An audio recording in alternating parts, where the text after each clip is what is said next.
What up, y'all? It's your boy Prez with another video on the heels of an insane roller coaster for game two of Knicks versus Heat.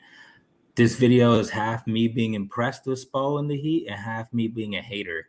It's about some of the really marginal, borderline dirty, but kind of brilliant things that the Heat do.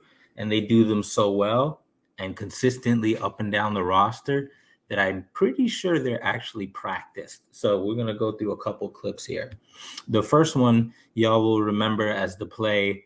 I was watching it on mute, and I was sure it would not go our way, where Brunson hit a three off the swing pass from Randall, and bam, charges through Isaiah Hartenstein and gets called for the foul for plowing him over, and the three was counted as good.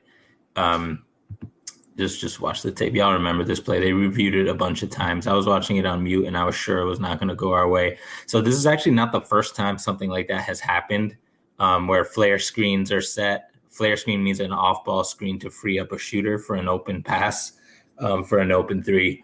And I'm pretty sure the Heat know that if you can run through a flare screen before their shot is taken, you might get the foul, but they won't get the wide open three. And these are usually corner threes. I don't have the clip. There was another play where the same thing happened on the other end of the court. And then RJ Barrett three didn't count because a foul was issued and it was before the shot went up. So this is something that I think they practice as a trade-off, and it's really smart if you think about it. That's one of the highest value point per possession shots. And, it's rough in this case because it was Bam and it was in the fourth quarter. But usually if it's like a random role player or something, you don't really have much reason to not just run through a flare screen, draw the foul, and take away a wide open shot. It's a good trade-off. It's brilliant and it's maddening. All right, let's see which one this is. Okay, I remember this one. Let me run it back. So I want y'all to pay attention to Max Strus in the paint, tangling with Jalen Brunson, Mitchell Robinson, and then Bam Adebayo. One thing the Heat do is they set a lot of moving screens, but they're extremely good at making them not obvious. They don't just hip check guys. What their strategy is a lot of the time is wait for the contact, and once you have the contact, take a little step. Because usually a moving screen is called when someone steps into the other opposing player and causes them to be like very visibly hit on first contact. But if they're already making contact with you and you just move with them, it's easy to disguise it as two players just getting tangled in physical hoop. So watch what happens.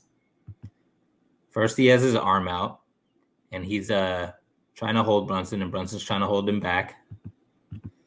Then you see the first contact, and you see him slide almost like 3 or 4 feet to go with Robinson here. At the same time, you see Bam, go wide-legged and try to also sell it. So they really know what they're doing here. And you see the elbow afterwards right there from Strus to Robinson.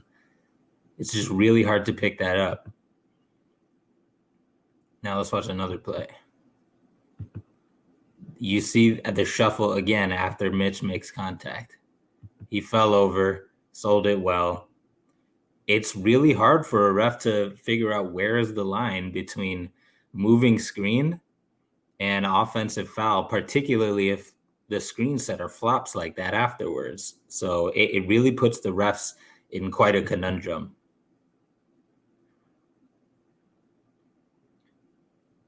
Let's see this one again. I forget which play this is. Oh, this is Bam doing a similar subtle thing. So if you watch, Bam at the beginning of setting this screen has a foot inside the 3-point line, foot inside the 3-point line, on the 3-point line, and one about a couple feet outside. You see that after he makes contact? Look, both feet well outside the 3-point line. but it's not a moving foul. It's not obvious. Grimes gets called for it, for trying to run through it. So I'm telling you, it's a really, they practice it. And here's another play that was pretty frustrating. It was very obvious that the Knicks were going to get called for some foul here, and you'll see why. So watch Cody Zeller and RJ Barrett here. Cody's going to set a screen at the top to help free up Kyle Lowry. So Cody's setting screen. Now watch Cody Zeller's arms. One arm hook, right arm hook on RJ. Left arm hook on RJ. Look at that. He's literally like jujitsu holding him. No call, no nothing. Running with him. Again, move after the contact. And then they're letting him play. The refs didn't see that he got tied up. They're still letting him play. RJ frees himself quickly. Doesn't make any contact with Zeller. Zeller jerks away. Foul on RJ Barrett. RJ's like, what did I do? I didn't even touch him. It's tough, man. And here's the last one I want to this one I was actually really surprised. The refs, Scott Foster in this case, did a great job identifying it. I think this is one of those fouls where they kind of know that Kyle Lowry likes to do this, so they have an eye out for it. So watch Kyle Lowry here on this play. He's right under Randall in the paint. Hartenstein's going up. Lowry goes to block. They're playing physical. They're tussling. And Lowry grabs Randall's arm and flips him back. The ref saw it. They had a very clear line of sight. They know. I wish I had the replay angle that they showed on TV. It showed it even clearer. It was a classic grab, hook, and pull by Lowry, but the refs were able to catch it. So kudos to them. Anyway, so that's just some examples of just how well practiced the Heat are at a lot of this really in the margin stuff. This isn't, they're genius, brilliant at tactical adjustments and really out of the box frames and schemes and plays and stuff like that. Spo is a mad scientist, but the players themselves are really well versed in a lot of these little things that can add up in the playoffs. So it's one of those annoying things the Knicks have to deal with, but hopefully they can try to see this coming.